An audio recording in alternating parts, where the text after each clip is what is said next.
ব্রাজিলে ভারী বৃষ্টির পর ভূমিধসে 10 জনের মৃত্যু হয়েছে। রোববার দেশটির দক্ষিণ পূর্বাঞ্চলের মিনাস গেরেইস প্রদেশের ইপাতিঙ্গা শহরে হতাহতের এ ঘটনা ঘটে।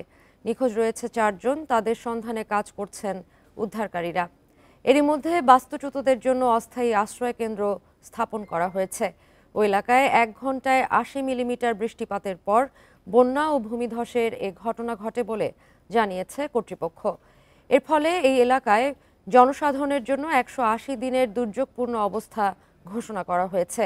ভূমিধসে নিহতদের পরিবারের প্রতি সমবেদনা জানিয়েছেন মিনাস গেরেইসের গভর্নর।